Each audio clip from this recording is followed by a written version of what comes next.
sidewalk. Traffic lights are out in the street.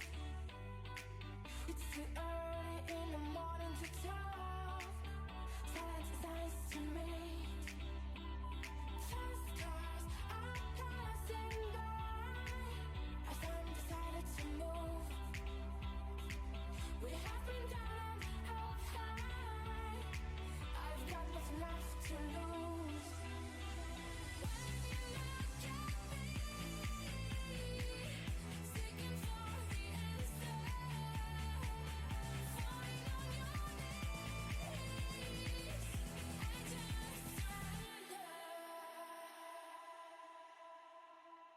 We are lost, lost, lost, lost, lost.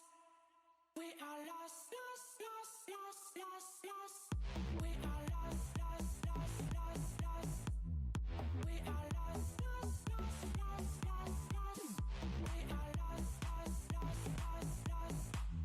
We are lost, lost, lost. I just surrender. We are lost, lost, lost, lost, lost. We are lost, lost, lost, lost, lost, lost. We are lost, lost, lost, lost, lost. We are lost on the sidewalk. Traffic lights are out in the street. It's too early in the morning to talk. Silence is nice to me. Fast cars are passing by as I'm decided to move. We have been down and up high. I've got nothing left to lose. When you look at me, seeking for the answer, falling on your knees, I just surrender. We are lost, lost, lost, lost, lost. We are lost, lost, lost, lost, lost, lost. We are lost, lost, lost, lost, lost. We are lost, lost, lost, lost, lost, lost. We are lost, lost, lost, lost, lost. We are lost, lost,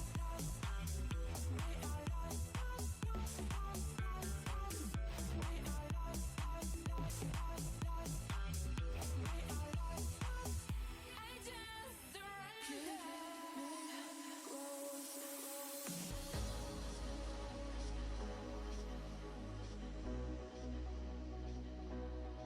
lost, lost, lost, lost, lost. I just surrender. What up, Squadron? Welcome back. More ACCL, you know how we do. Bread and butter stuff for us boys now. And yeah, we've got another game this evening. Division 2 returns once more. Team Arise up against FBG Esports. But before we get into that one, Mr. Prezi has given us the news of a few more teams that will be entering into Division 1. So we'll quickly recap over them, Pab. So I'll go through them one at a time and get your thoughts on them. And well, I'll take your pick. I know who I'll start off with. I'll start off with Mr. Kez, the man who's built up quite a bit of following recently. So his new team, ironically called Team Kez, nice and creative, is obviously going to be Kez, Chica, Object, and Cyrox. They're currently the 16th seed in Europe at the moment, and a pretty decent team. So it's good to see those boys up in the top division to hopefully give us some more action. Yeah, I mean, we saw them play at the weekend. I actually probably watched more of Kez's team than anyone else. Obviously, with the exception of whatever we were observing. But yeah, Kez's team looked solid, and they were unlucky not to make it kind of any deeper into the tournament. I think they ended up playing the Frenchies and just got kind of they did get a bit smoked. Out experienced. Yeah, it's difficult. Like there's two French teams that are very, very good, that don't get accused of cheating, which is always nice. But the top four lads, I think it may have been Max, Deliver, and Koso. Very experienced side. I've just choked on my own spit. Awesome way to start the cast. But yeah, they're an experienced team, so Kez unlucky to come up against them at the point he did. But yeah, solid.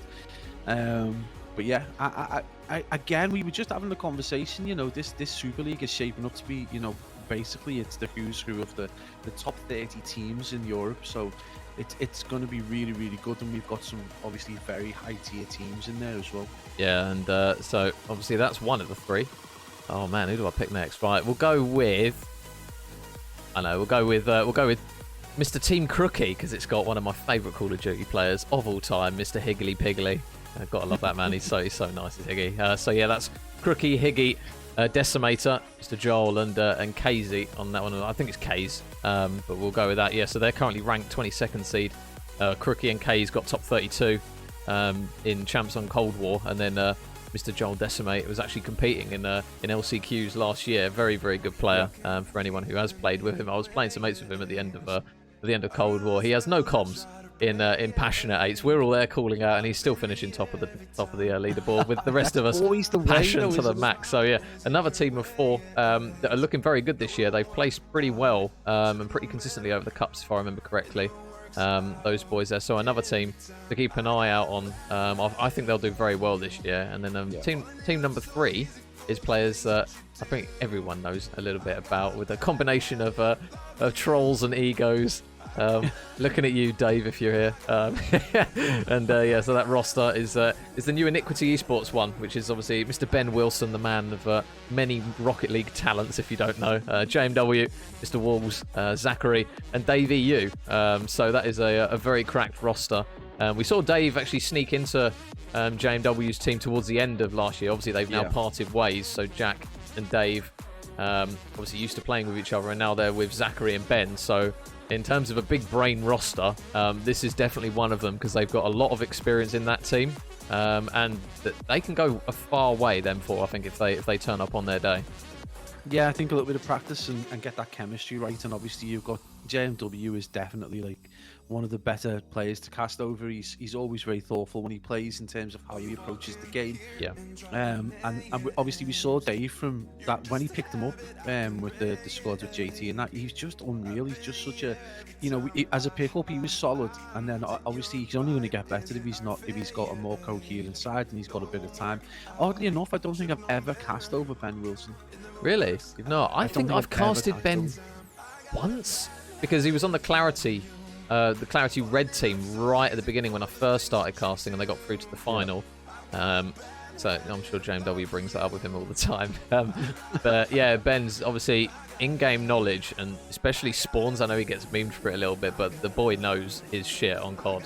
And you mentioned obviously JMW as well, very composed player, very eager to learn as well, is Jack, and he's with 2 players that again know their shit on COD. Like Zachary is a huge big brain in COD. A lot of people know who he is, they know kind of what he's about. Anyone will vouch for Zachary, and as much as I don't like to, Dave as well, who is very, very talented on the sticks and in terms of gameplay. So they're a very, very strong for those lot, and I'll be very interested to see them next year up against the likes of Luke's team, Snake's COD's team.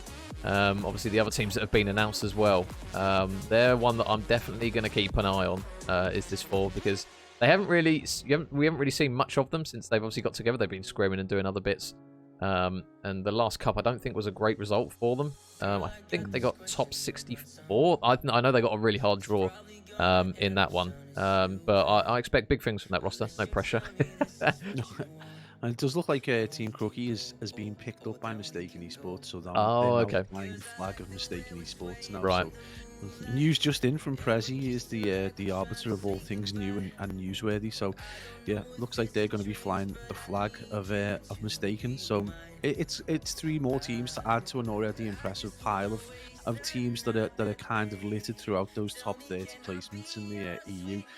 And we've seen, they've already got that inclusion of Luty's team and Snake's team. So it's just going to go from strength to strength. And he is still in talks with teams that you would probably consider that are ever slightly stronger than those as well. He has had approaches. So we are just waiting for the outcome on that. And obviously, I think as more teams from the higher echelon get involved, it'll pique the interest of the very top teams. But yeah, it's going to be exciting to cast over regardless. And again, what we look forward to is just that opportunity to see the players that we've come through with just absolutely bodying the top players in the AM. We want to see that. That's what we're in it for. So, the storylines at the moment, I know sometimes we kind of when we're over players that we don't normally know too much about. You try to build them, but there's a lot of players now that we've kind of got a foundation for, and knowing kind of where they're aiming to go, what they're capable of. So now it's a case of, especially in this next season, with the various like higher tier teams you would consider coming into the ACCL, obviously playing for that prize pool. It's something that I think going forwards, these teams are going to relish coming up against the like of Snake God's team, and having the opportunity to kind of show them what they're made of. And it wouldn't surprise me if, say, Snake God roster at the moment, that team of 4 is very, very good. We saw it in the Cup when they got through to top 6, which a lot of people didn't really count them as doing, but they showed everyone what they've got. But they further down the line, a player drops out, and they've been playing up against some of these players who they think are very, very good, and a slot opens up. You never know. They might go, that player that we played in the ACCL absolutely fried us that series. We'll do a couple of scrims in pots, and the next thing you know, they're in that scene, and that kind of that top 32 to top 16 consistent performing set of players. I think the other thing to consider as well is that as the pool of top AM players gets smaller, because you're seeing like people retire, obviously like Luke Bids, and you're seeing people move over to Halo. Like the next obvious pool of players is going to come from that top level ACCL. So if you have joined in a Div 7 position and you think you're a cracked player, you've got a small pipeline there. Especially if you can, imagine the story: a Div 7 player makes all the way through the seasons to next year, and he's competing. I mean, that's one hell of a pipeline story right there.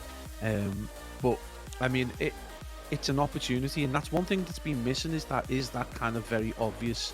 It used to be there back in the CWL days and before that, when orgs could pick up 4 great players, find the funding to get over to the States, enter a couple of opens and do well. When obviously since franchising, that kind of put the mockers on that and left this gap in the amateur scene that just was needed to be filled. And it looks like Prezzi's obviously done that with the ACCL, and now we've got this opportunity where we're potentially going to see players that we cast from the very ground up. And so if you're a young player who wants to get into competitive COD,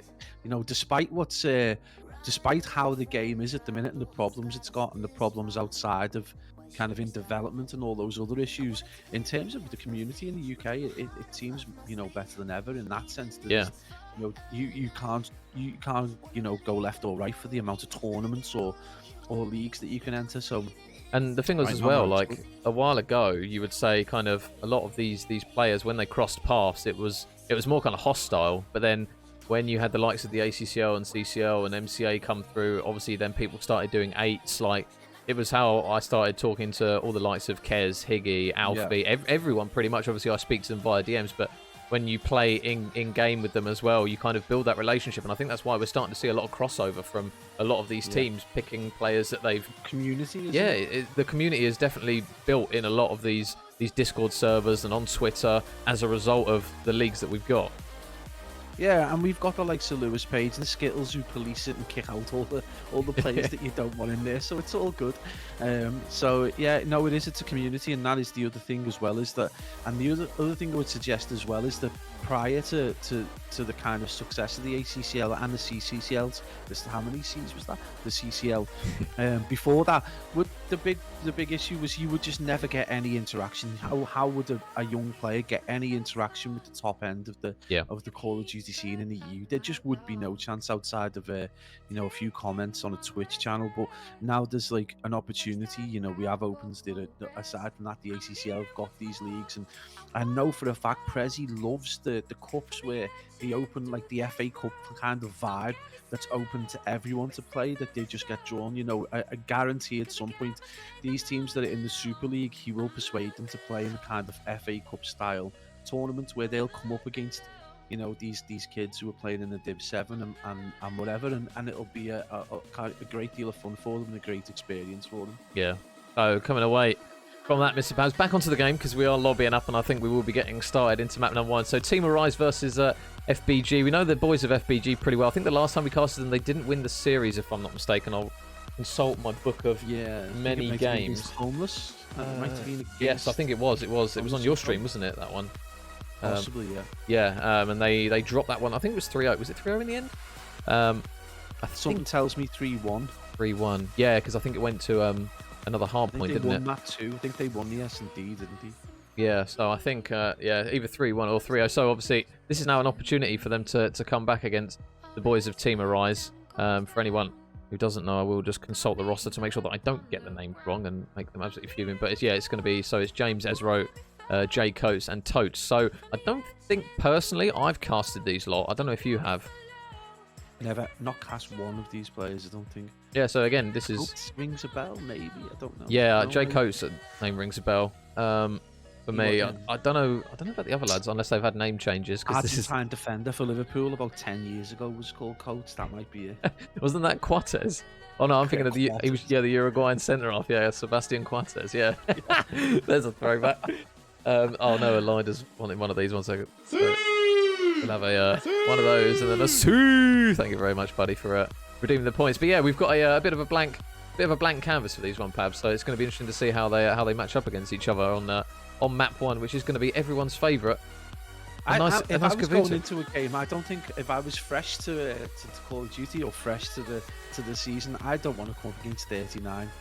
I just don't need that kind of hassle. He's a clever player, and I don't want to get gunned by him over and over. And we know the Freeze and Rizzo quality. Atlas had a reasonable performance as well last time round, despite the heavy defeat. So, yeah, good opportunity for them to make that comeback. But yeah, this is a good opportunity for us to get to see these players as well. So Team Arise, it's nice to see a new face in the team and some new logos. And so we're going to be underway on the old Gavutu, or as a lot of people call it, Gavupu, Gapupu, you name it. People don't take too kindly to it. And another thing, actually, quickly, Pablo, before we get cracking into the game, obviously they've announced Control, haven't they? The 2 maps, which is it Gavutu and Tuscan?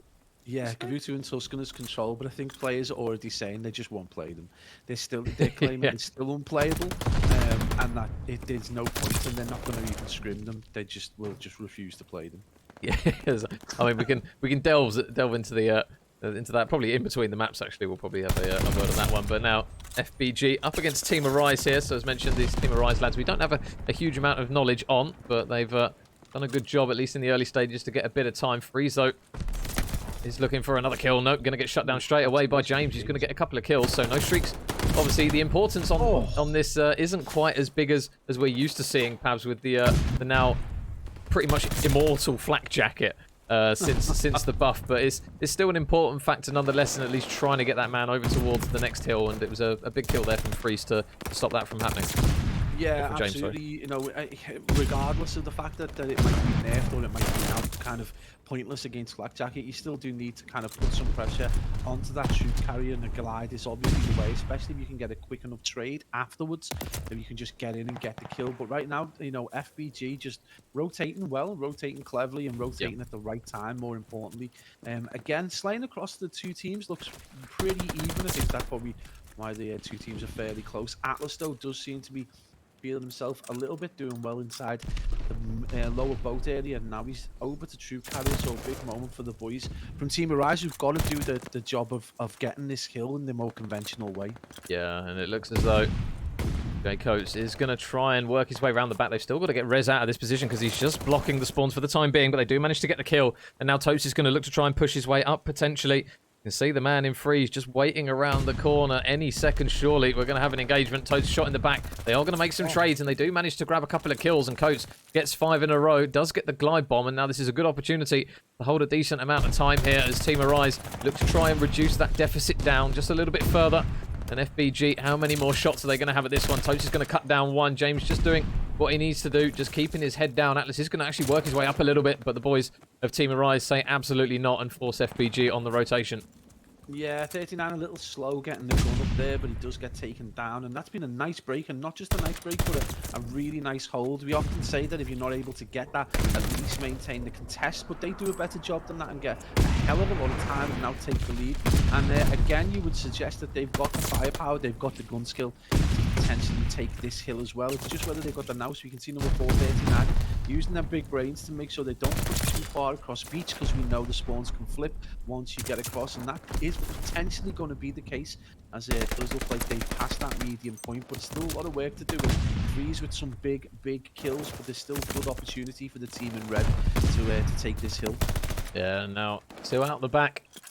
are going to be FBG, so James is going to try and work his way through the front, and he's actually going to win the first initial gunfight. He's got another one up against Freeze, so the trades are still going to be there for FBG. The 39 is actually on a 4 streak here, so they've got to be careful not to potentially feed any more of his kills as his boys look to try and push that lead out even further. Still 15 seconds left on the previous hill.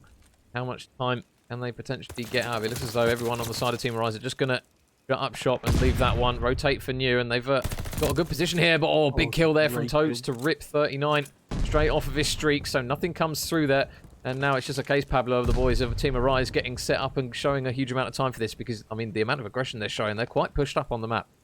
Yeah, and it's a really nice, like, kind of setup that they've got. They've obviously invested a lot of time into stopping the team from getting the flank. Unfortunately, Freeze is going to take them out, and Rizzo is going to get that shot across the top boat, which is, it takes away a large proportion of their defensive capability.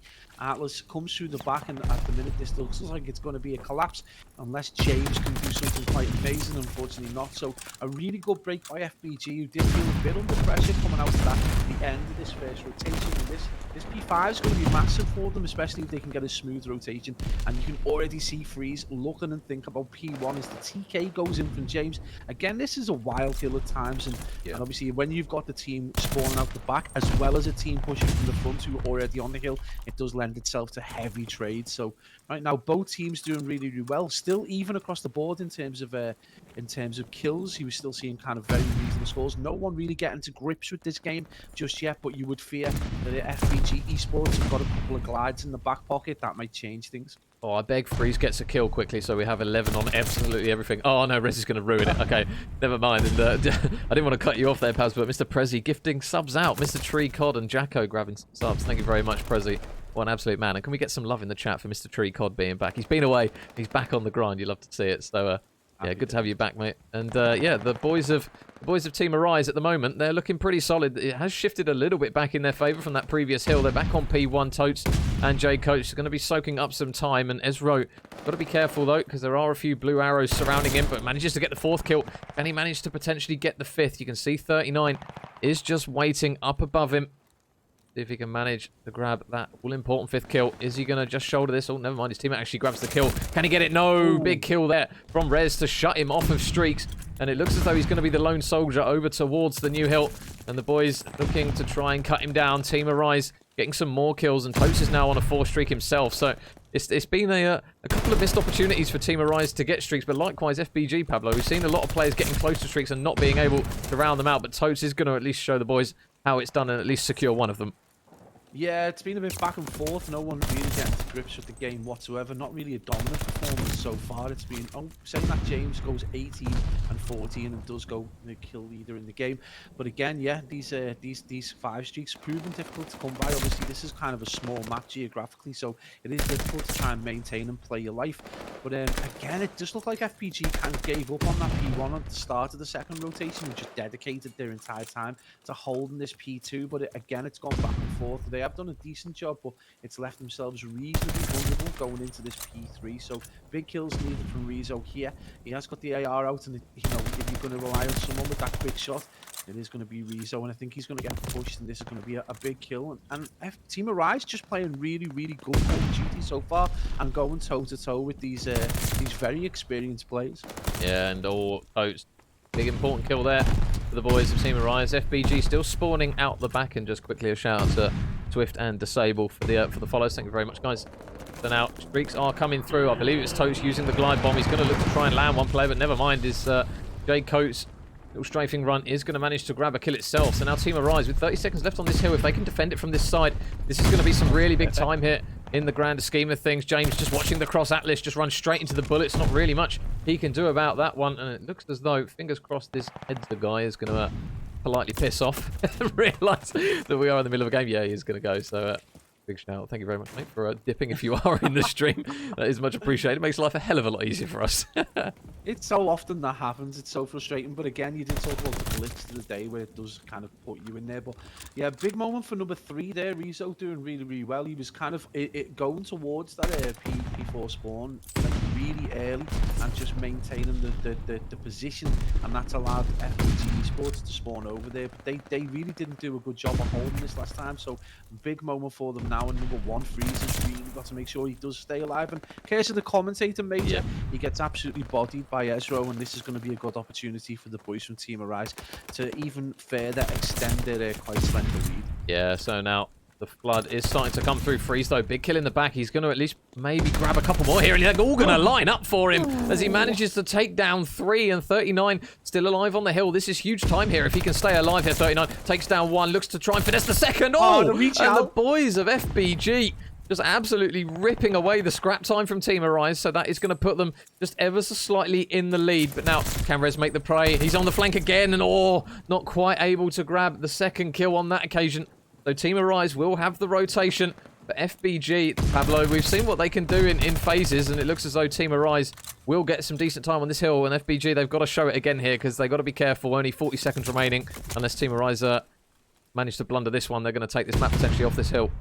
Yeah, potentially, but it does look like Totes just gets ripped off the top of the boat, so a nice opportunity, especially if we can get some picks. That's a really big kill from Freeze, and again, we did talk about Team Arise just being a little weak in the defense of the hill. They do seem to get taken off quite easily, and number 3 again, Rizzo coming to the aid, but it just shows you how important those close spawns are, because that first breach just got repelled, and now they're just in that position again. So yeah, potentially, you know, I don't think they can win it from here. It is going to go to that third rotation P1, but again, big time, and you would argue they did quite well on both the P1s, the first one and the second rotation in particular, which they dominated heavily. You can see Atlas already concerned himself with the potential problem of Team Arise coming in for that. With only 9 seconds needed, this is going to need to be a big hill from FBG Esports. Yeah, Toads is going to try and work his way around the side of the hill. He's going to take down 1. Rez just needs to try and keep his head down for the time being, because those pink arrows now flying through from Team Arise. There's 1 kill for Atlas. There's 2 kills for Atlas, and 30 seconds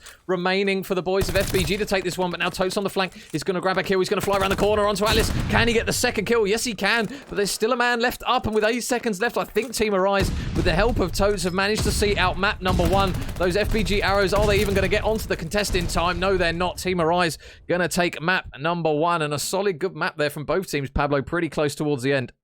Yeah, and you just got to believe that Team Arise were just so solid in them P1s. If it came back round to that point, that they were going to look solid again towards the end, and that's not what FBG needed. They did need to try and take that to you know, at least push it out and win it towards the end of that second rotation. Just not their look at the time being, and Team Arise just look really nice for it. But each time you've got to consider they a solid hold across the board. They got a chunk of time which you don't normally see from the wrong side. The P1 on the first rotation, then they absolutely dominated P1 on the second, and then they're able to do one thing which they weren't really able to do throughout the most of the game, which was break P1 on the third rotation and just dominated from there on out, and it was a nice win for them in the end. Yeah, so map number 1, guys, goes in favour of the boys in pink. Team Arise, they are going to manage to grab the Gavutu just about. If you did miss that one, it was a pretty good one if you do want to go back and watch it. So the boys in pink 1-0 up in the best of 5, and now the boys of FBG, Pablo, going to be looking over towards that Berlin to potentially grab a map back, because I think in the last series we cast, that one map, if they did win it, I believe it might have been a search, but I wouldn't put it past the boys of FBG to take a search here, because they've got some good search and destroy brains on that team. Yeah, I think it was it was a Berlin search. I think they were reasonably good at it as well, and it wouldn't surprise me. But you know, let's not take anything away from Team Arise. They do look really, really good.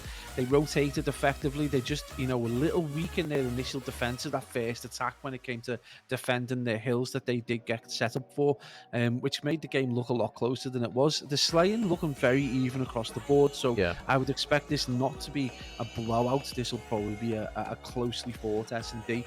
But I mean, you've got to maybe potentially look to the experience of 39 to potentially see them through this game. But Team Arise, I mean, we don't know. We could have some absolute worldies in this, pulling out snipers and doing things that we like to see in S&D. Yeah, I pray we get a sniper. It just makes it so much more interesting when you see the plays with the snipers. Obviously, we flag it up. Whenever I think of Berlin Search, I think of Leon with his sniper, just getting picks, making it interesting, even with smokes. You can still You make the think of plays. Leon on search going, and me going, it's probably an inefficient weapon, and then him dropping 3 Yeah. the next round. Yeah, that's the beauty. If anyone ever wants their team to do well, just ask me and Pablo to say they're going to do very badly, and that's usually the way it goes with commentators' curse coming through. Yeah, so I mean, the boys of FBG now going to be looking to hit the regain button. But yeah, Team Arise, you mentioned kind of the slaying there, Pablo. You mentioned pretty even across the board actually between these two. It wouldn't surprise me if a lot of these maps go pretty close to the distance. Yeah. Because James looked great. Yeah, he did, to be fair. Obviously, this is now an opportunity for us to keep an eye on some new names as well. We flag it up all the time. The beauty of not seeing teams up against teams that we know quite a lot about is kind of making that marker to see whereabouts they are. And Team Arise, to be fair to them, they looked solid on that map one. Yeah, absolutely. I think James and Totes in particular. Totes doing obviously the standout job towards that third rotation. In that P1, he managed to get hold of that kill just almost on his own with a nice 2-piece.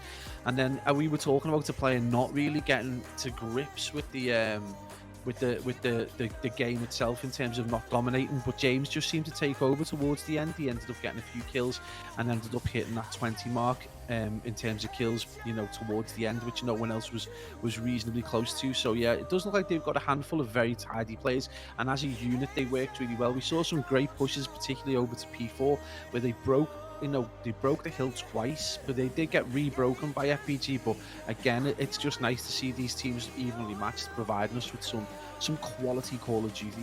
Yeah, it wasn't really a part where one team was always on the rotation and the other team was always pushing through. I think if you're going to say that one team just seemed to be a little bit further ahead on terms of just being quick on the rotations, it was probably the boys of Team Arise. It looked as though FBG were just trying to almost focus on being able to break every single hill on Gavusu, which, to be fair, isn't easy to do. They managed to do it a lot of times. So you feel especially on the Berlin on map 3, if they do get the rotations on lock, they will be able to get a much bigger amount of time. I think the other thing as well, mate, to notice was that they actually had setups. Like, you see some players, they'll kind of get to a position and they'll move about an area. They'll try and almost like zonal marking. Whereas you saw, when they hit that, when P3 came about, they looked to try and get a player top boat so they could dominate from the middle, and then they could get information. So if the top boat got took down, they had that information that someone's pushing through lower boat or pushing over fire or whatever. They were set up quite nicely. They had someone as far left as possible. In fact, P5 I'm thinking of, as far into the beach as possible, so they could see anyone pushing through P1. So they obviously have scrimmed this. They've obviously got set up, so it wouldn't surprise me if they're reasonably organised in S&D. So yeah, going into this, I'm expecting them to do all right. Team Arise, to be perfectly honest, if they're as composed and as organised as they were in that Kavutu, then this should be a decent game. Yeah, so yeah, the boys Team Arise have proven that they aren't a team of Detries. They have got something to come to the party with, so the boys of FBG now are going to look to try and tie up the series on the search and destroy, potentially on Berlin here. We'll see if they can manage to do it, and I'm just going to be keeping an eye out to see if I can see a sniper. If I can see a sniper, there it is, 39. What a man! Gonna have the sniper out right off the rip. I don't think he caught anyone, at least with a tag, but Freeze already in towards that bomb site, and the boys of Team Arise here, they do have J Coates over here, so if he has this bomb goer, he gets sights on one, takes the man Atlas out of the bomb site. Bomb will now go down in a really difficult spot. He knows where Freeze is roughly. You can see number 8 on the minimap. James might potentially be trying to work a play anytime soon. They've got to be careful here, the boys of FBG, not to get caught in the A site, because we see it quite a lot, Pablo, don't we? Of the players just hesitating, and then somebody comes on the flank, and there you go. And there you go. As you say it, exactly what happens. James on the flank. Bit of a wasteful few windy shots there, but he's going to be able to wrap around to centre and get that kill, and it's going to be Freeze who does fall. 39 left all alone, again with the sniper, which is what we see all the time. 39 using the sniper, I mean, he does this quite a lot. He uses it for information purposes, obviously looking to get a pick, but he's getting old now, so his reactions just aren't as what they used to be. But he does look to get information, which is probably give the confidence to the rest of the team to push into the A site as quickly as possible and try and get some kills. But ultimately, it's backfired as he's left in that 1v3. Oh no, 39. He's just switched off the sniper. I was getting so excited to watch him off the rip to see if he. Oh, there you go. Yes, good man. So let's see if Mr. 39 can manage to at least get some info, and a potential pick is going to spot Totes on the rotate. Oh, is he just going to peek this long enough here? 39 is going to spot him, and there you go. Rattles him straight across the face there. with a sniper bullet. So big pick there coming through from 39. The bomb is going down though, James. Looking to stick it. He might catch a grenade straight on the top of the head. And, oh, yeah, he is. He's incredibly one-shot now. Atlas is actually going to take him down with a stun grenade. So from range, but they got to be careful because Jay Coates and Ezro both on the flank here. Number 2, Rezo, is going to be on the back here. They're just kind of going in and around each other. Jay Coates, though, is the last man up, Pabs, and he's got a difficult position here to try and stop these boys defusing.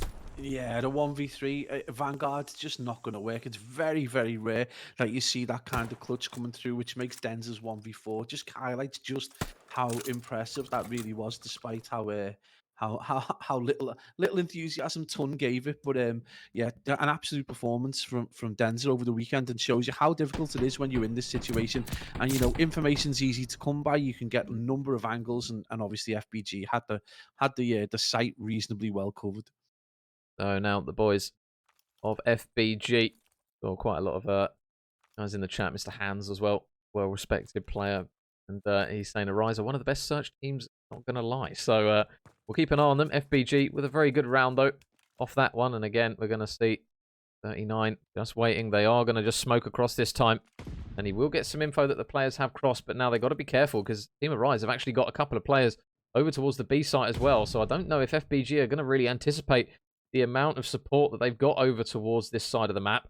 And Rezo might be in a little bit of a sticky situation here if he flies around the corner any second. Opens the door. They know he's in there. He's going to get some shots through.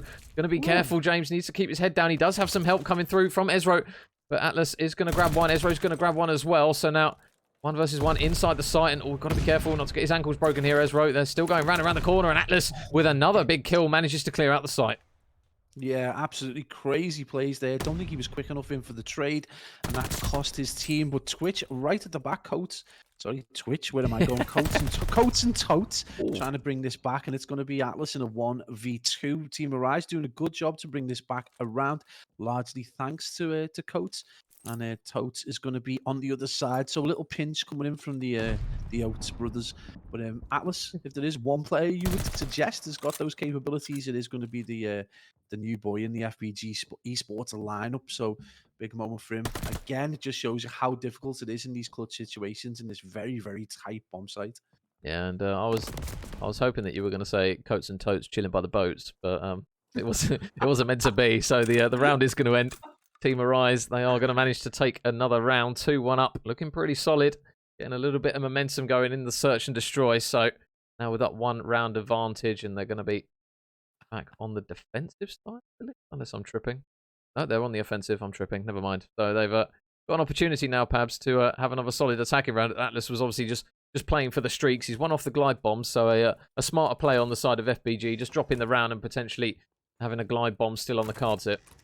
Yeah, I mean, if you're going to look for intelligent plays, FPG are going to provide them. 39 is an old hand at S&D and knows his way around some of the basic elements. But good plays by Atlas. Unfortunately, it was just a little bit too late for him to get any kind of diffuse on it. So big moment right now for FBG Esports. They're already 1 down in the series, and they can't let this game get away from them, especially if Team Arise are as good as people are suggesting. So this is going to be another big moment. 39 not able to play his life in that kind of exposed position. So these little mistakes are being punished by Team Arise. So you've got to doff your cap to them in a way as well, because they really are putting FBG to the sword when they make the slightest error. And Coates again, just with this, he's got this 6th sense just to come up behind players. Yeah, and Atlas is going to look to try and mimic that. He's not going to have time to get the defuse, I wouldn't have thought. He might be able to grab another kill. There you go, full streaks now for Atlas. So FBG, they are going to sacrifice another round. Arise go 2 round clear, but Atlas does at least have the streaks. So now it's just going to be a question of how efficiently he can use them, because that is a little bit of a sacrifice there. Once again, for the 2nd round running from FBG, for him to pocket them. So it's going to be an interesting call to see as and when he decides to use them, because Berlin, not necessarily the easiest map to use streaks on. Obviously, I assume with FBG potentially taking the bomb over towards the B site, that's probably where you're going to see them utilize it. Yeah, I mean, in terms of just purely gathering information, I suppose that could be a shout. Yeah. In terms of how you would go about using them. But realistically, you don't want to be 3-1 down and just committing round after round towards getting the streak. So you would suggest that maybe the pressure's off Atlas now and that they can start to really to play. But Ezra was so pushed forward, unbelievable, taking the team by surprise. Atlas already going to invest. He's going to get some information, but not being able to use it. 39 able to trade out Ezra in the end, but I think they were just taken by surprise by the aggression, and Freeze again with a nice big kill, and it's going to be a 3v2. And this is the first time we've seen FBG Esports just get into that kind of advantageous position. And of course, as I say, that goes to a 2v2. Yeah, and they're going to use the distraction in Freeze over towards that side of the map to get the bomb down.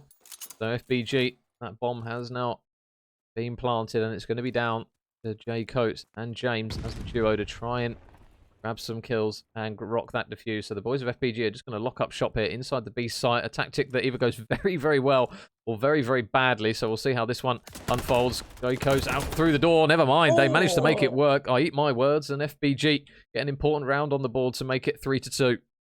I'm really interested to see if that was a two-piece or they shared the spoils. I think it was a two-piece. Yeah, beautiful kills. Atlas going off again, and he's having a really good S&D so far, but still advantage Team Arise. They're 3-2 up, I believe, still. Yep.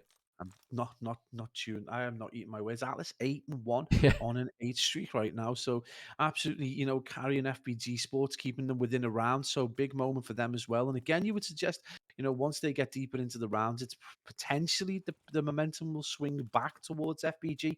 You know, if they can get Rizzo into the game a little bit, this could be a completely different game. And Rizzo scores and gets a 2-piece. So huge moment there, Major. And an advantage again to FPG. Yeah, and Atlas now works his way around the back, makes it 9 in a row for Atlas. He's going to fly around the corner, and oh my god, he just absolutely fries. The last man standing, FBG, coming back with a bit of a tear now, 2 rounds in a row, and that is going to be 10 kills without an answer as Atlas manages to drop Totes there for double digits, and he's looking like a bit of a menace now, Pablo, on the search, because he's grabbing it by the horns. I think he'll be downloading this VOD, mate, honestly, or he's at least going to be messaging you. On a 10 streak in a competitive game, hats off to Atlas having an absolute blinding performance so far, and you've got to suggest that, again, that kind of cautious aggression, which he does utilize really, really well, is paying dividends for him right now. Team Arise, the momentum's gone, and this is a big moment. You can almost see the caution in their play as well. They do seem to have slowed down, and Atlas just continues to dominate. Are we going to see a streak better than Metals as 13? A slightly less pressured environment, I would suggest, but he's very, very close nonetheless. Only 2 more kills needed. Yeah, and Freeze is going to get caught transitioning over middle map, but he's not going to miss any shots there. Manages to grab the kill onto James there with the MP40 as well. Not necessarily the easiest thing to do, and Bomb is going to go down, so now it's all going to be on Totes. Does spot 39, but you can see those blue arrows are just going to pinch him from every single angle. There's not really much you can do about this one. He's going to fall. And FBG, Pablo, they have now managed to win 3 rounds in a row, and now they are the team in front. Yeah, and this is what you've got to be concerned about. And Atlas gets that 12th kill, 1 more needed to match Metal's 13 streak. You've got to be concerned. They're 4 very capable players in their own right in terms of their gun skill and their kind of like basic knowledge of S&D. But when you consider how long 39's been playing it, he's been playing with Rizzo and Freeze forever. Their chemistry and cohesion is going to be on point. Their communication is going to be on point. They're going to be able to give each other, abuse and take it and banter or whatever. They're going to be so used to all of these elements, and they play a role in doing well. And right now they have taken the lead, and this could be potentially a turning point in this series. Yeah, and Atlas, I don't want to jinx him, but we are going to stay on board with him. And no, this is why I don't like watching players on streaks, because I just jinx them all the time. So Atlas is finally going to prove that he is human. He is going to fall. And now let's see if FBG can manage to win the round without him, because they're going to have to do it now. And it looks as though the bomb in the hands of James is going to go over towards the B side. Now you would anticipate this bomb goes down very, very shortly. He is going to plant it. 39 just lurking outside, though. Isn't going to hear that the bomb is going down. And now this next kill is going to be important. Totes, they get caught dipping out there, and he might be able to make the play here, 39. He knows where 2 players are, surely. There's actually going to be an engagement. And second, it's just a case of which one it's going to be. Which one's going to be first? Sod's Law, the one I don't pick. So Jayco's is going to shoot Freeze in the back, and Freeze actually somehow manages to get away somehow with his life, and I think 39 is on the stick here. Somebody's got to actually go over and get the bomb here, because he's just going to go for it straight away, and he's going to get the defuse, and FBG now 1 round away from taking this search, Pablo. You gotta have better brains than that, because 39 man he is more prone than Ibra. You see that man lying down all the time, and there he is at the end. He is on the deck diffusing, and there's nothing they can do. And you can't give 39 an inch, because honestly, he will easily just diffuse, and he's just such a clever player. It's always been a pleasure to cast over him even when they were raw materials. But right now, just big brain plays. He's got that gun skill and Atlas, and FBG just looking really, really good for the money. And if they can take hard point, this is going to be a problem for Team Arise. Yeah, so now FBG 1 round away from tying up the series here. And I'll tell you what, if they win this map, they owe Atlas a beer, that's for sure. Breezer, can he manage to grab a kill? No, they are just dropping like flies. And now 39 is going to be the last man up. So a very, very solid round in quick reply from Team Arise is going to allow leave 39 all on his lonesome. You're going to spot the players. There's one. Ezra going to get taken down, just being a little bit too aggressive potentially in that situation there, Pablo, and offering a pick. And now 1 versus 2 is needed. Yeah, very predictable kind of response from the Team Arise, and they're down quite bad. They get hyper aggressive and start to push very heavily. It pays dividends for them. They drop 3 players. I think it takes FBG by surprise, but again, it still means that they need to play the next round with a bit of aplomb, and 39 is going to fall. And again, we talk about how difficult it is to get these clutches on a map that's so big with so many, so much elevation. But the next round, I think, is going to be all important. Obviously, if they can get that on the board and take it to a round 11, it's anyone's game. But obviously, in that particular sense, when they're on the attacking round, they can be as aggressive as possible. And obviously, the map. The last few rounds have been quite slow, so this round all important right now if you're a Team Arise fan. Yeah, and obviously Mr. Rutter knows 39 very, very well. And literally, just before he died, he put in chat, 39 won't clutch. He told me he's nervous, and then he went and died. So Rutter going to take a lot of self-pride in getting that one right. So now it is going to be Team Arise with the bomb in the hands of James. And Atlas got to be careful here. Get first blooded. The nades are going to come through onto him potentially here. He's got to be careful not to get taken down, or he's going to get naded. He's so incredibly weak, somehow just staying alive, and he's going to get clonked right on the head with a stun grenade. That's going to take him down, but 39 is going to reply with a kill. So it is now 3 versus 3, and number 8 in James is going to try and get the bomb down, and the stun actually manages to blow 39 up. So it is going to be a free bomb plant, 2 versus 3 now for the boys of FBG. Otherwise, we're going to go to around 11 potentially here. That is wild plays. I think that stun blew up a barrel or something close to him and absolutely took him out. I'm sure he was as surprised as anyone. Surprised as the person who got blew up by the lamp the other day. So big moment in Berlin, as it proves to be a very unpredictable map for its features and assets. And Freeze is going to have to get a big kill and a great reaction, but not enough. And Team Arise, mate, have taken this to around 11, which is something we really didn't see coming. We did see at the start that it would be close, but just when FBG get the tails up in the air, you felt that they had the momentum. But this game, mate, is now anyone's. Yeah, and judging off the first map, it doesn't surprise me at all that these guys are going blow for blow once again in the search and destroy. And Atlas obviously hasn't got a kill since he went on that streak. Oh, apologies, I just punched my microphone if anyone heard that. I'm getting so excited. I'm all limbs. I'm all limbs. So the boys... Violence in the cast. Just getting hyped, So round 11 underway now. FBG are going to be on the defensive side here. And they've still got the streak of Atlas as well here. So now it's a question of when potentially is he going to use the streak. Because it's not really the easiest side to do it on. And he's got to be careful here because there's 2 players ready to push through. Are they going to check the corner? There's one for Atlas. Can't get the second. James is going to be there for the trade. 39 is still lurking outside, but that streak has completely gone to waste now. He can't use it. Freeze is going to get a really important kill, though, on the flank. So now it is going to be 2 versus 3. Next kill's huge. James manages to grab one. It's still 2 versus 2, and Freeze, he somehow manages to get away. I thought he got caught in transition there, but he isn't going to get the shots through. Reese just exchanging a few bullets. But now can Freeze make the play? Round the back he goes. James again, another kill. 3 in round 11. You can't ask much more from him. And now it's all on Rezo. 1 versus 2. He's been spotted. He's been tagged. And that is going to be another map for Team Arise as they take it in the round 11, 6-5. And now go 2-0 up. You've got to ask questions about the performance at the end of that round 11, man. They just threw themselves into space, just overexposed, overpushed. I know the onus is on them to get that defuse, but he just ran out into the open. And equally Freeze as well, just trying to get a flank and just remaining kind of exposed. Probably better to get picks, but at the end of the day, Team Arise doing really well to remain composed throughout that series. They did start to get bodied quite heavily, and obviously that run from Atlas, which was absolutely spectacular, just not enough to push the FBG guys anywhere close to getting a good stranglehold in that game. And 2-0, man, it's a wild performance so far.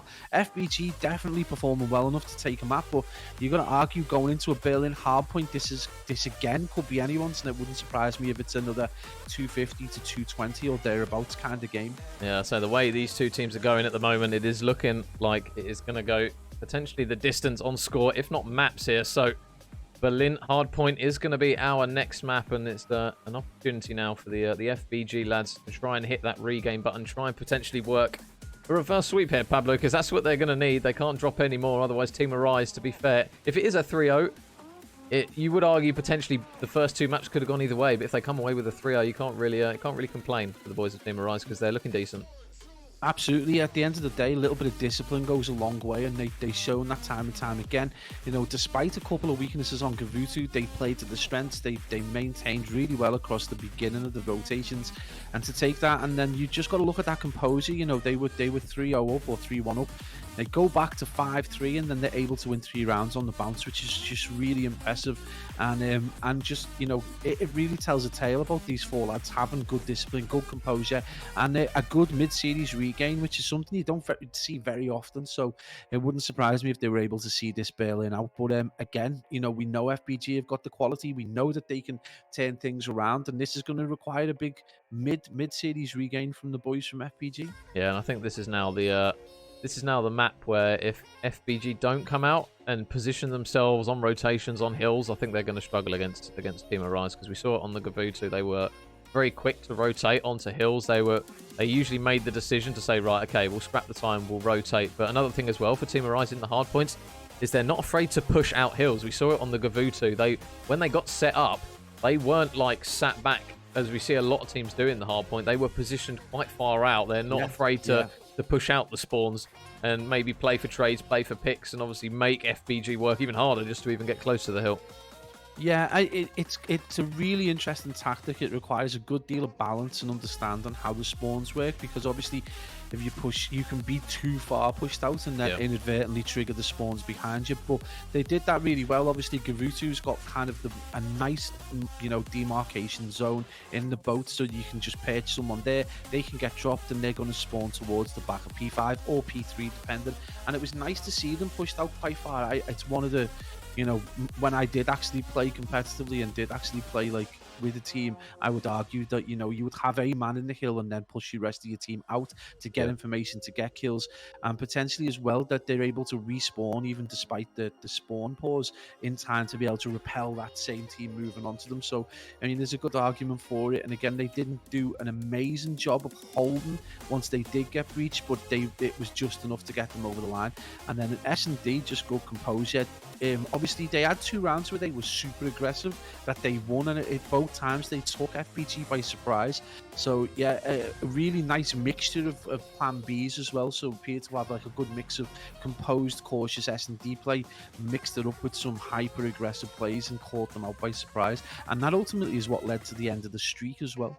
Yeah, and obviously this Team Arise roster, they I'm pretty sure they came from Division 3, and so they were actually unbeaten in Berlin Hardpoint, from what Jacko was saying, for the whole season. So that's not exactly bad going from these boys. So you would expect them to come out pretty much frying this one. We're just waiting on, I believe, one more player to join up, guys, and then we can get cracking into map number 3. If you are just joining us, like Mr. Chuva, the absolute legend. How you doing, Chuva? Welcome. So yeah, maps 1 and 2, that is how they've unfolded. Team Arise now 1 map away from a potential 3-0 here, and FBG Esports are going to have to look to hit the regain button on this one in the Berlin hardpoint. And as Mr. Jacko pointed out, they haven't dropped a Berlin hardpoint in ACCL. Obviously, Division 3 and Division 2, Pablo, you would argue the skill gap, especially in Div 2, from the core of players that we know, they are very, very good in Div 2.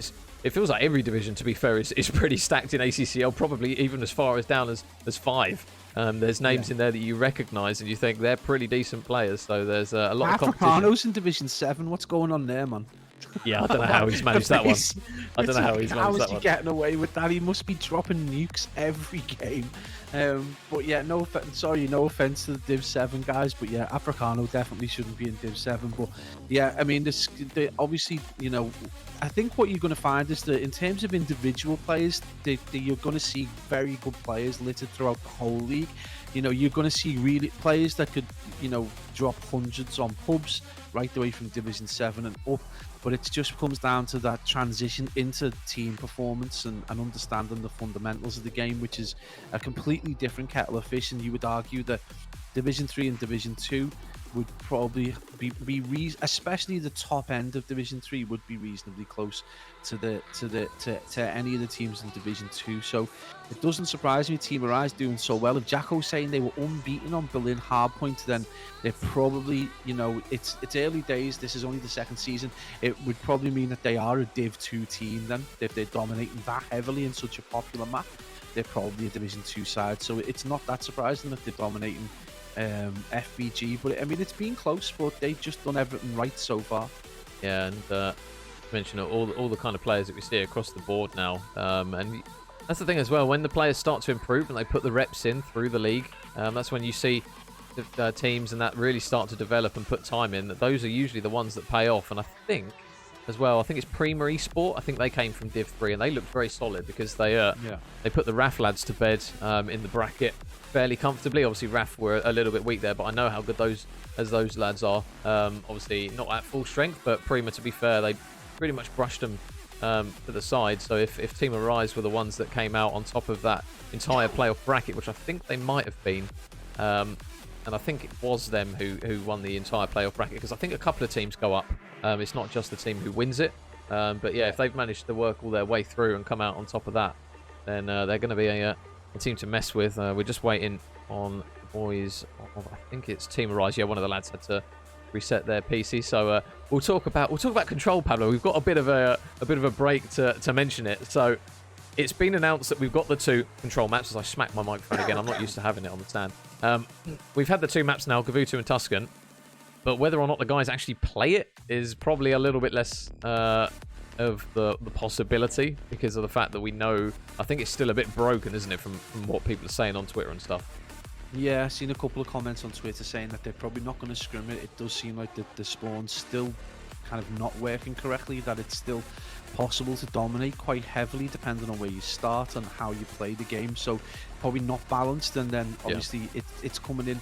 So the kickoff classics this weekend, and then we've got the elite quals next weekend. So it's probably a little early in the day. They just said they're not going to scrim it, and then I guess they're just going to try and force the hand of game battles to just say, listen, it's not good enough. And I think a couple of the concerns are that even Tuscan control doesn't appear to be working, but Gavutu control is definitely not working. Right. As far as I can tell from what people are saying on Twitter. Until you see something come out a little bit more detailed, and then a response from the people who are organising these events, I guess it's all up in the air, and there's probably still time potentially for devs to do, in terms of like the algorithm for spawns, to work on the mathematics a bit more. But it would surprise me if it's happily included. But as someone pointed out, it's you know, either a half dodgy control or Demyansk. So I don't know. But yeah, Tuscan and Gavutu are an odd choice as well. I'm sure everyone's kind of okay with Tuscan, but people not happy with the possibility of having Gavutu now in every single series, which is probably going to be the likelihood. Or Tuscan, you know, obviously Tuscan's going to be a very popular choice, but if you're seeing a disparity between how people play it and you're seeing people play it really, really well, going up against teams who don't play it so well, they'll just veto Tuscan immediately. So we'll end up seeing Gavutu every time, and I don't think anyone wants to play that. I mean, we don't mind casting it, and I'm sure people don't mind watching it, but no one wants to play that much Gavutu. Yeah, well, could you imagine if we were in a situation where everyone is vetoing Gavutu, and then we end up with Gavutu in pretty much every single series? Yeah, it's going to happen. Honestly, that's what will happen. Or, you know, they'll veto Tuscan. That's the worst case scenario right there. It's just immediately vetoing Tuscan. But we'll see how it goes. I mean, at the end of the day, like, there's still an opportunity for the devs to do something. Whether that happens is probably not going to happen. We would suggest from experience that's not going to be the case. But it's just player power now, really. It comes down to player power. Yeah, I think as well, like we've seen a lot of GAs and stuff go in, stuff go out. It's a bit of a pain when it's like, right, so the community as a whole has the responsibility to be like, right, this is broken, this is not. Obviously, we've still not got ranked play as of yet, so that's something that people have been really trying to bang the drum about. That's been taking a while to come through.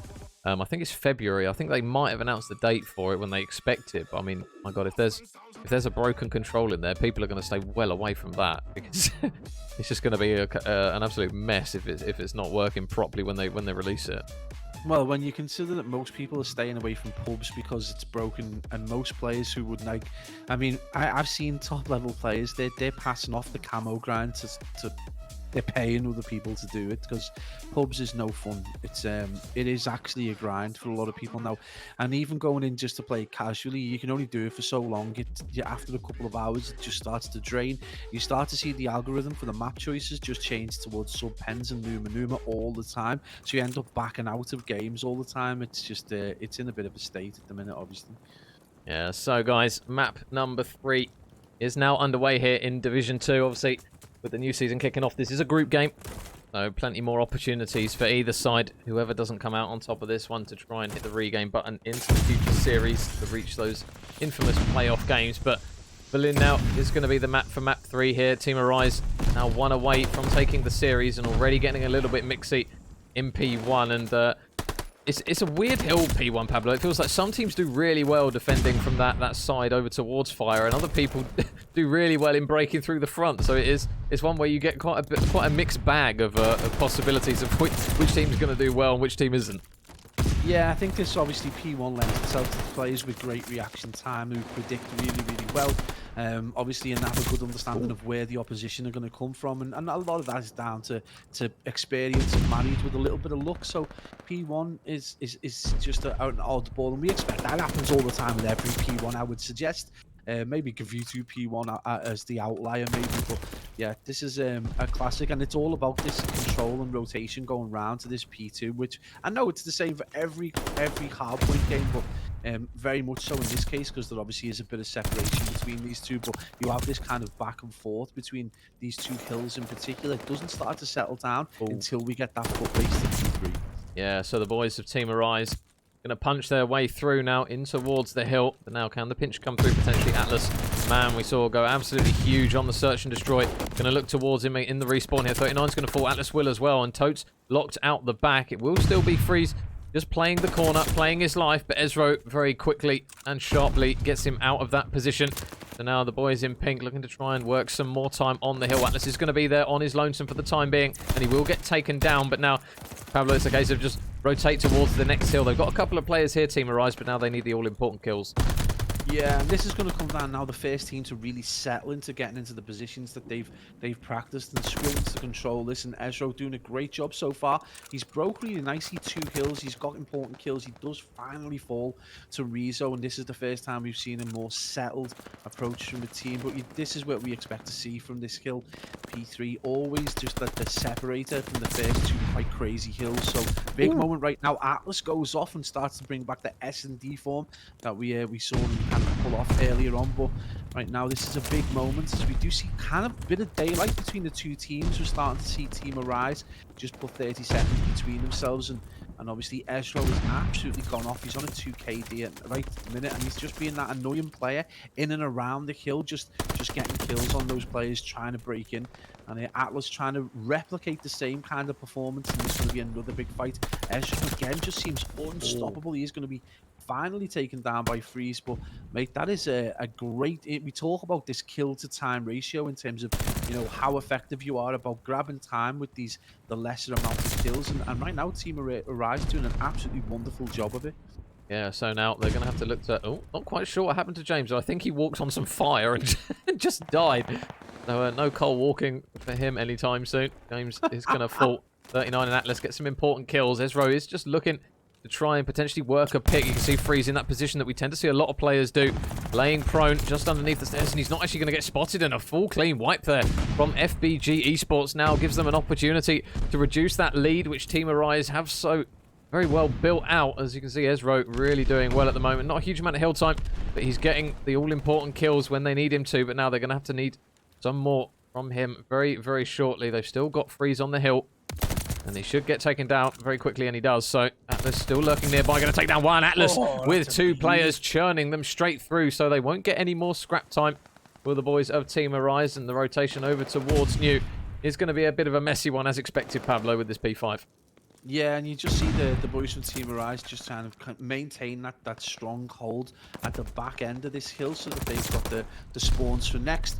FBG just obviously concentrating on trying to get as much of the scrap time and as much of that time from that P3 as possible. And they did a good job of it, P4, sorry. I did a good job of it, and I managed to repel the attacks. And now we're talking about a resurgent FBG Esports who are only a few seconds away from time to scale. The coach trying to do as much as he can to try and, you know, usurp that particular strategy, and they have managed to get onto the kill. So for the time being, it stays kind of contested between the two teams, and 39 just in this kind of Benny Hill situation now, really you can't predict. Finally taken off, and right now Team Arise just back on the ascendancy, but a really nice performance from FBG and towards the end of this first rotation. Yeah, so Freeze just looking to take down one last man in J Coates in the back, and the race towards the P1 now is going to unfold. Atlas, how many can he grab? Shots into one. James is going to reply with a kill. So again, it's going to be Team Arise going to work their way over towards the hill from that fire side. And nice kills again from James. Couple for him. Did start off a little bit slower in comparison, especially to the likes of Ezro, who had a really good start here. So if he can get up to speed here, Team Arise might have a lot more time to show for their efforts here. Nice shots coming through from J Coates, but no, Freeze has absolutely none of that as they look to try and work their way through the front of the hill. Freeze is just watching those players potentially transition over, though, and he might be able to pinch a couple of them here. There's two players ready and running in towards the hill. How many can he grab? Spots Toad. Surely there's one for Freeze. Looking for the second as well. The pre-fire not going to quite come through on that occasion. And if they do manage to secure the remaining seconds of this hill, Pablo, it's been a really good P1 from Team Arise. Yeah, and actually they flipped things on the head. You know, previously in that first half point, they just couldn't defend the hill for anything for love nor money. FBG broke through time and time again, and you know they were able to see it out eventually. But you know they're doing like complete opposite. They've been really strong on the breach. They've been really strong on the hold, and it would suggest that you know they've warmed up and they're just flowing really nicely now. And you've got to look at Ezro, 23 and 13, and 26 seconds is a solid amount of time for a player who's just kind of like getting those kills in and around him. And Coates as well, doing really, really well so far. He's 10 and 12, but he's got a solid 1 minute and 3 seconds on the kill. So Team Arise just looking really good for the money at the minute. You would suspect that if James can get into the game in any way, shape or form, then this would be even more of a blowout. Yeah, and that is a full man wipe once again from Team Arise. So with 20 seconds remaining on that hill, they are going to edge ever closer to the 200-point mark now. And FBG, they've got to be careful here because James... Nice shots to grab that first kill. There's still going to be a race out towards the back, and look at all those FBG players. He has got a lot of work on his hands here. Two players out the back. There's one in 39. Manages to grab one. He's going to fly into the hill. Oh, I thought he was going to get Rezo as well. He's not going to be able to, but now Totes is looking for the trades, and Totes with two really big kills. There's still a man out the back, though. 39. Mr. Reliable is going to be out there, and the boys of FBG will have the spawns out the back. So now Team Arise going to have to look to force their way through the front, but it's something that we've seen quite a lot from these boys, Pablo. They're when they hold the rotation, they hold it pretty strongly, but when they're required to push through, they can also manage to make the gun plays and get the kills that they need to. Yeah, absolutely. And it does look like the momentum is just shifting ever so slightly. FBG just having a nice couple of rotations now, held the last two kills reasonably well. And this is going to require just that kind of same performance we've seen from Team Rise towards the beginning of the first rotation, where they did breach quite easily. And although it did look like they were going to get it, they did get a couple of kills, but they just weren't able to kind of consolidate the hill in any way, shape or form.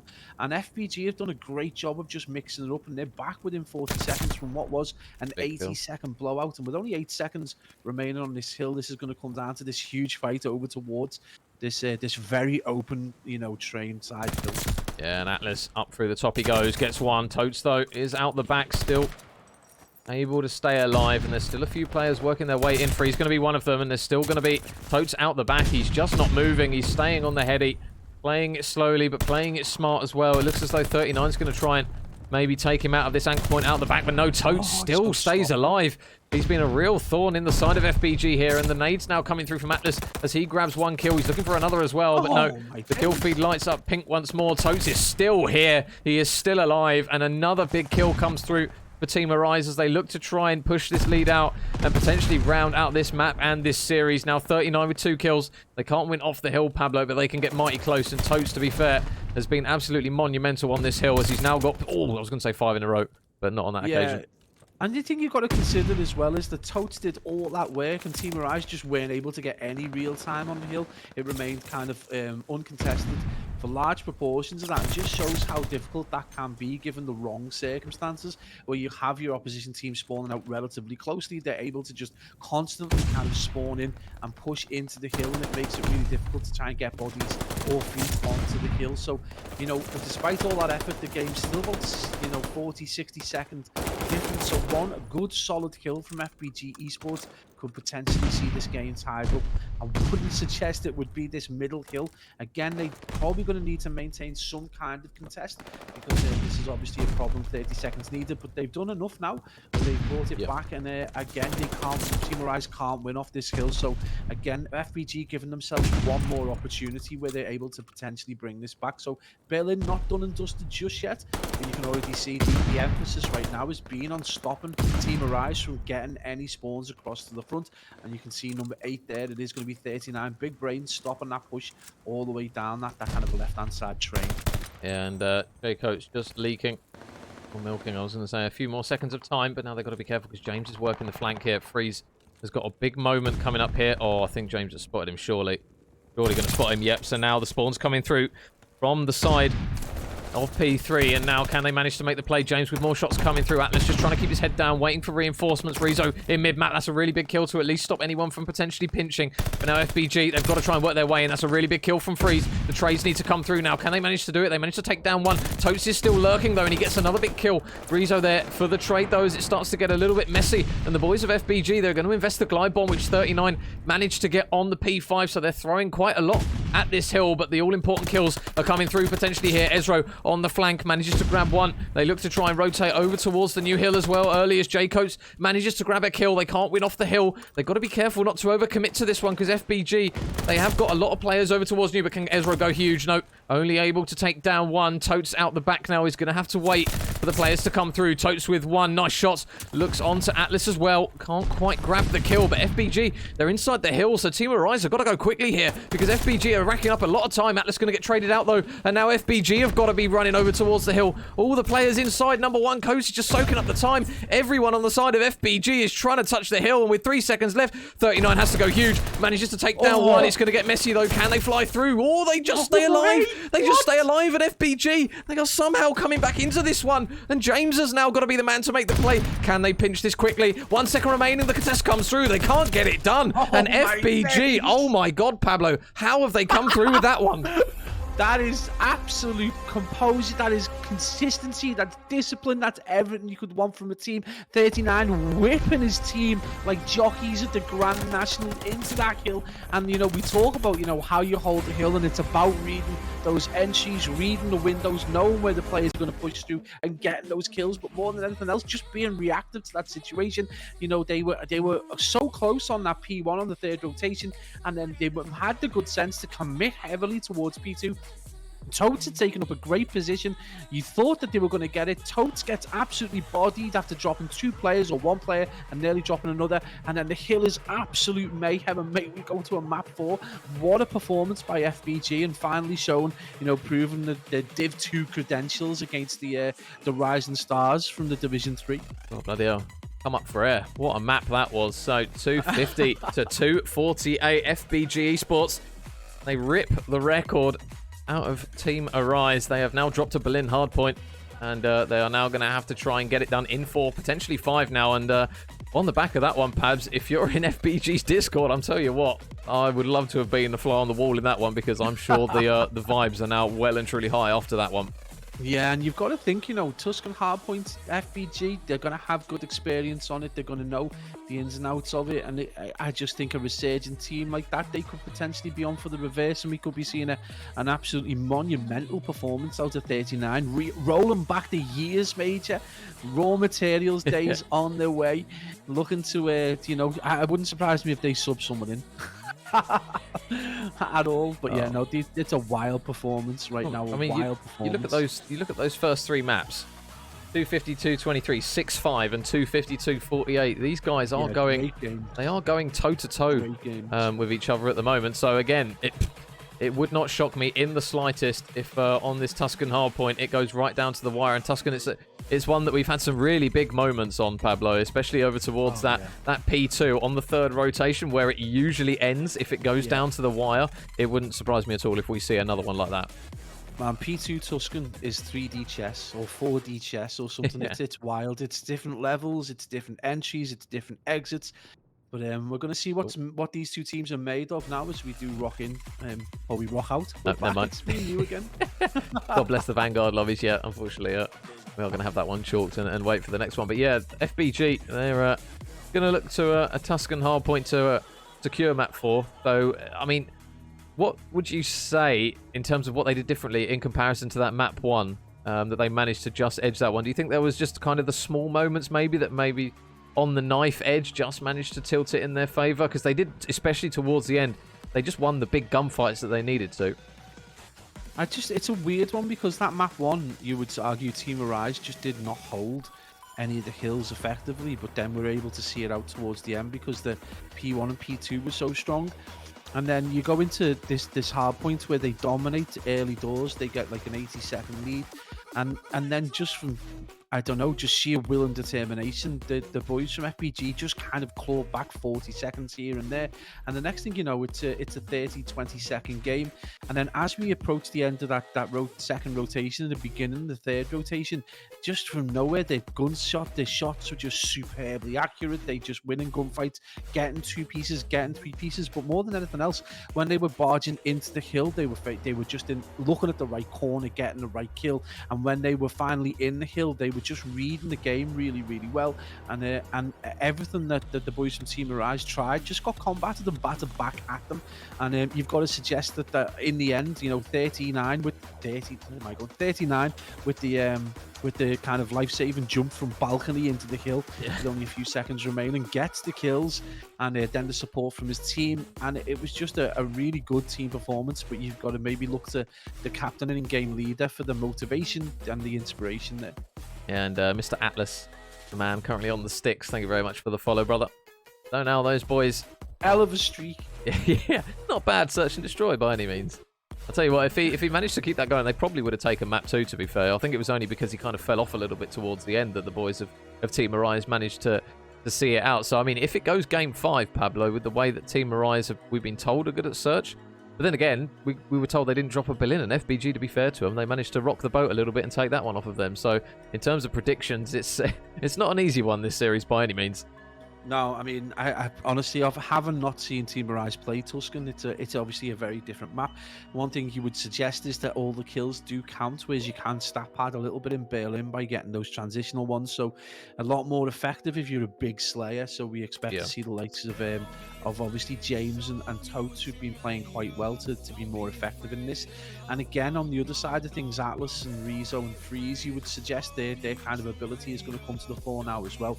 They need good support from 39. So one thing we would suggest is that 39 can have his moments where he just drops off a map. He can't afford to do it now. He definitely needs to provide that solid support and good, and maintain. He needs to maintain that kind of like transition at the right time, commit the right amount of players, get that right. And but again, mate, it could be anyone's. We literally wouldn't want to plant me flag on this one. It's too close. It's too close. We do, I tell you, a question to you, end of map 2, and I'm telling you there's going to be a reverse sweep on. You've got to put money on it. You're going to tell me to go away. Yeah, I mean, that's the beauty of COD, though, isn't it? It's kind of a case of you can have teams that do really badly for 2 maps and then out of nowhere come absolutely out of the blue and take a series. So it's definitely on the cards here for FBG. Obviously, Team Arise, they looked very solid in moments, especially in maps 1 and 2. But the way they went, it wouldn't surprise me if either team takes them, to be honest, because we've had 2 incredibly close maps for the first 2, and then we had that absolute banger of map number 3. So Team Arise now, they aren't going to get it done in 3. They're going to need to try and get it done in 4 instead as we get in towards the Tuscan hardpoint. FBG going to look to try and get stage 2 of the potential 3 in the reverse sweep underway. And a quick shout as well to XYGF and Yukio with the follows. Thank you very much, guys, for tuning in. And obviously, all you returning goes, you know I love you very much. Though the boys of FBG going to look over towards Tuscan to try and get this one done. But it's one, Pablo, that we see some teams do very well on and some teams do very badly on, and then other teams very evenly matched. And the boys of FBG on the arguably the less preferred side with a good strong start. Yeah, nice start in terms of kills, just able to get the team wipe, and they're not able to get anyone on the hill so far, but it's going to be a big fight going down towards Church. As we know, the rotation is going to be on the minds of these players, and we do see number 5, it is going to be Freeze already making his way over, and a big fight about to go down. He does take that higher balcony position, so able to just get the shots down into the hill, and that's going to be good for FBG Esports to set up quite nicely to bring this back to a tied game and potentially take it over. And we talk about how important it is to try and push your players out to get information, and you can see Freeze over towards the top fire, just trying to get those kills. He does get dropped in the end by Jacob, so huge moment right now, and you can see that player 39, and we did talk about how important it was that he was able to control with that AR over towards the back, and he's not able to do it, so this could be a big moment for Team Arise to potentially just get a foothold in the game. Yeah, and Atlas is just going for the reflank here. They managed to get a few kills there, Team Arise, but FBG, to be fair, they bit back almost instantly, and Atlas, there's still going to be a few players around him. You can see Jay Coates has actually managed to sneak his way through there, so he's actually going to manage to grab the man off the hill. But surely Atlas is going to be there for the trap. Oh my god, I got a little bit nervous there for him. Not going to lie, he is going to get the kill in the end. And oh, there you go, there's a second as well. Just to add insult to injury there for the boys of Team Arise. I literally had my heart in my mouth there as I thought he was going to get absolutely world-starred. But the boys of Team Arise, although they're trailing by a little bit, Pablo, they've got the rotation over towards the new hill, and this is what you can see on the mini-map already. They're not afraid to push out, but they've got to be careful because this is where potentially it could be a little bit counterproductive if they start getting those spawns that are really not favourable for them. Yeah, this could be a problem for FBG now. You do need to be able to contest this hill at the very least. If they're not able to get any kills, this could be a problem. We have to see players coming around the back. 39, another big kill needed. He does manage to get that kill, and again, it's going to help his team push out, and this is going to be a big moment if they're able to get this break. No one with any tentative shots across towards Fountain, so probably not taking advantage of it. Oh, that's 3. James goes absolutely off 10 and 6. We highlighted him as one of the players who does need to maintain in this game. You know, he's been a big slayer in the series so far, and he needs to carry that on. And again, the game though uncomfortably close if you are a Team Arise fan, and we know FBG can come back from any position almost, you would say. 39 does look like he's having a good game so far as well. So I think if EA maintains, this could be a big opportunity for FBG to get a surprise reverse sweep. Yeah, and Rizzo holding strong, manages to grab 1 kill. Ezro, though, round the back, manages to grab 1. There's still another man nearby in Rizzo. Is he going to manage to get the kill onto him? They're still lurking, and Rez is still alive inside the hill. They're surely going to chal him out any second now because there's a lot of players around him. He's just got to check the right door. They're absolutely everywhere. They're finally going to take him down, but now Atlas is going to come flying in, looking to try and add some reinforcements to the players in the hill. He's going to fall as well. So with 30 seconds still remaining on this one, the next kills are actually really big here for Team Arise. If they can manage to push these boys out, which it looks as though they're going to do, as Jay Coates is now going to come to life with 3 in a row for him. This has been a really good solid hold onto Church, but now it's one of the more money hills, Pablo. If you can do it right, you get a lot of time on this hill, and it looks as though the boys of both teams are already starting to prioritise this lower portion of the hill. Yeah, about 22 seconds, you started to see 39 making his way over to this kind of tiles hill when he looking to get control lower down, able to get 2 kills, and I think we're just going to see this back and forth, especially if FBG are able to repel this particular attack. Great performance from Team Arise and Church, really nice hold, he repelled quite heavily, but there was a little bit of kind of kill feeding going on from FBG, just raiding the hill one at a time, which is not what you want to see. A little bit desperate, but again, just seem to have got themselves composed. And I'm just looking to try and get a good chunk of time because, you know, Team Arise did really well on that Church Hill. And again, they've got the foot in the door right now. And these just look a little bit kind of, you know, they don't give up. They've got good determination. And it's just been a big moment for Toads who gets the glide. Yeah, Totes, to be fair, not many people can vouch that they've got a glide bomb on this P5 on Tuscan, but he's managed to do it. So really good work there from him and the boys of Team Arise. Now got James. Oh my goodness, he's behind so many of them here. How many can he grab? There's one. There's still a few players nearby. He needs a teammate, though, to try and help him out, potentially for the pinch. And Totes is actually going to invest the glide bomb already. Looking for one. Can't grab the kill. The flak jacket going to come through. But now can they mop up the pieces? There's one for Jay Coates. There's two for Jay Coates. And that is a clean break from Team Arise to get back on that P1 and soak up more time.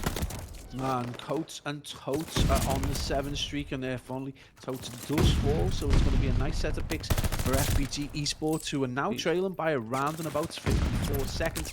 Going to need to start to bring this back, and they need their big players to start to come in. And you know, one thing you've got to say is Atlas has had a shocker of a game so far. He's got a solid 45 seconds, but that's not what you want to see from a player with his capabilities. 7 and 18 right now. You would suggest that if he's able to start picking up kills, FBG Esports might be able to get into this game. But right now, they are completely off the boil. And we saw this at the beginning of the first rotation. You know, they didn't do well on P1, and P2 was ended up being heavily contested. And then Team Arise were just able to really start to dominate the latter part of the latter 2 or 3 kills. So big moments right now if you're a fan of the team in blue, and you've really got to get your fingers crossed that Atlas is going to start to pick up a few kills.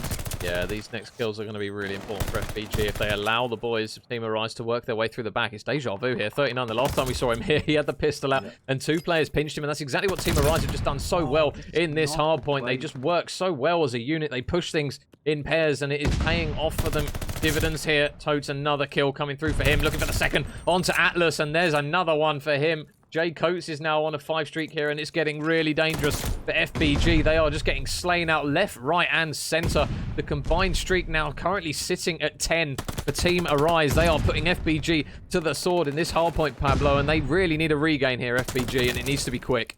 Oh, it needs to be quick because they are getting absolutely butchered right now. It doesn't seem like they can hit a target. The boys from Team Arise are completely on point. Every shot hitting its target. A lot of pain being dealt towards the team in blue, and they just don't seem to know what to do. And that previous P2 kill was one of the most poorly defended kills we've seen in a while. 39 left on his own almost exclusively to deal with the 3 players pushing through. He gets traded really easily, and there's no one there to support him. The one player that does is so exposed, he gets dealt with almost immediately, and there's going to be glide after glide after glide. I think this is going to feel like the blitz for the boys in blue. So now, what can FBG get going here? They've still got Freeze alive on the hill, and he's done a good job to stay down from all the madness that was ensuing around him. So Ezro just waiting for the boys to regroup here. The push is now imminent. 39 still out the back. Nice work from him. 4 in a row. Just keeping his head down, locking down the lanes that he needs to, and he's got the help of Rez just lurking nearby as he looks to try and transition on towards the hill. He will manage to start soaking up some time, and 5 in a row from 39 right when they need him to. And that was a really big hold there for FBG. They need another one like it, though. They can't afford to keep dropping scrap time now at this point on, because Team Arise, they are looking to try and see this one out now. They've got the control of the new hill. Freeze looks as though he's going to have to be the man to go huge. Takes down one. There's still another man nearby. Pistol out, and he just absolutely fries Toes. He will get traded out, but I'll tell you what, Freeze with the trigger finger of dreams there, and 2 really big kills. Yeah, finally looks like FBG have remembered how to play hardpoint, because some of the kills were absolutely shocking, but a great fountain kill for them, and now they go into church, and that is absolute plays right there. And we did say one player that needed to get into this game, you would suggest a more aggressive play style would suit him, is Atlas, who's now 14 to 25. So yeah, big moment for him, but he needs to continue it because there is only 30 seconds needed, and Team Arise did so well on this previous Churchill in the second rotation that you've got to fear again for the team in blue. And right now, with only 14 seconds remaining, they can't do it off this hill, but you would suggest that it's one of the better performances that we've seen going into this P3. They did so well on it, so big moment right now, P5 even. But yeah, this could be Team Arise, this, you know, particularly the performance from the last hill.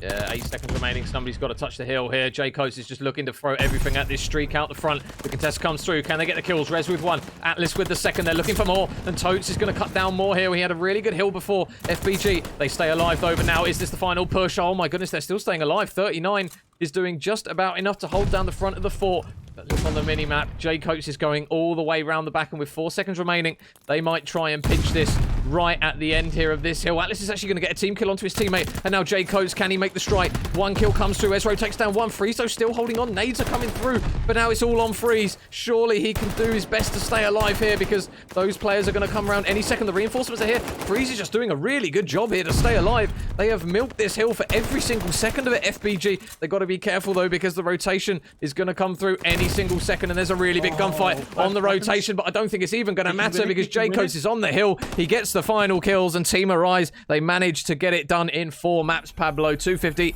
to 202. Bloody hell. You know, you couldn't ask for a better performance from Reezy. He was trying everything he could towards the end of that hill. And, you know, you've got to strike that balance then between the commitment to the next hill and the commitment to the old hill. And that's what happens when you leave a team with only 4 seconds. They can just punish you like that. Great performance from Team Arise. Nice and composed, but you would suggest those teams are reasonably well matched. And James just seems to be that X factor. He just absolutely went off in that game in particular, but had a really good performance throughout. And Team Arise, you know, you've got to argue they were very, very close games right the way throughout, but Team Arise just looking ever so slightly stronger and just able to see the game out, which is, you know, FBG, you know, portions of some of that Tuscan hardpoint was some of the weirdest plays I've seen in terms of their setup, so maybe back to the drawing board on that one, but a very close and very exciting game. Yeah, and you guys will now see. That is how the series has ended. Team Arise coming from Division 3. Mr. Jacko said he got a cast, but he had it on in the background. He wanted to keep an eye on his lads, and they managed to get it done. So it looks as though they well and truly deserve to be here in Division 2. They are going to take it in 4. Obviously, that map 3, either way. To be fair, most of those maps could have swung either way in phases of them, and fair play to Team Arise. They come away with the dub, the all-important one as well. So a big shout out there to those boys, and a big GGs as well to FBG. They had phases, Pablo, where we saw what this roster can do. It's just, I think, a case of being consistent enough to get the job done over the best of 5. Yeah, and absolutely. And I think we've got to remember, you know, some of the players are not spring chickens anymore, so how much time they can commit to this game is it is obviously not going to be the same as a younger group of players, but they're still very, very good, and they're still very capable, and you can see toe to toe with Team Arise all the way. And just a few things I think they need to go back to the drawing board and tweak, is particularly in Tuscan Hardpoint, where I thought the defense of that P2 hill wasn't the best, but again, it's just a little bit of commitment and a little bit of discipline and composure. Probably would have seen them through a few of the maps, particularly S&D, where they made an outstanding comeback, and you've got to argue one of the better S&D performances we've seen this season from Atlas with a 12 streak. So, you know, there are some great individual performances, and sometimes they do just look like a really smart side, and then sometimes they just let themselves down badly. One thing I would suggest is Team Arise taking advantage of any mistakes, and that's always a good sign of a very good team, is that a team that takes advantage of mistakes made by the opposition. Yeah, so GG's there to both teams. Team Arise going to come away with that all-important dub, and that is going to be our one series for the evening, guys. So a huge shout out to everyone who's tuned in again. Nutty numbers from you guys at the moment. It is just absolutely redonkulous, the support you are showing us. Can't even get my words out, I'm so flabbergasted. But yeah, the boys of FBG, I'm sure they'll hit the regain and come back stronger. And if you guys can hop on a raid, we're going to show some love to Mr. Dane this evening. If you don't follow him on Twitter, he has some of the best TikTok dog videos you're ever likely to see. So head over there, drop him a follow. That'll be very much appreciated. That is going to be it from myself and Pabs. And once again, Pablo, pleasure as always to have you on the microphone with me, brother. Thank you very much for joining me. Always a wonderful experience to be on the Chafing channel. It's the best in the business, and I look forward to being back on it hopefully tomorrow. If anyone wants to hit us up for a cast, we are presently open. Well, no, I think we've got a game tomorrow, brother. I think we've got a game. Oh, well, shit, there you go. We've got Moosh's game, I believe. The Mighty Moosh. There we go. So another FBG. Another FBG one. Let's get the Fruit Basket boys on the go. Happy days. So, yeah, all right. I can't wait till tomorrow now then. Yeah, guys. So, once again, huge shout out to everyone who's dropped in, new and old, the followers as well. Mr. Prezi as well with the gifted subs. Thank you very much, brother, for that, if you are still here, Prez. And yeah, that's going to be it from us this evening. So, if you do want to drop either myself or Pablo a follow on Twitter, you'll be our favourite players in the world. And we'll love you forever. But yeah, that's going to be it from us this evening, guys. We will be back tomorrow for some more action. So, a big thanks once again. And we will see you guys then. Cheers, guys. Ciao.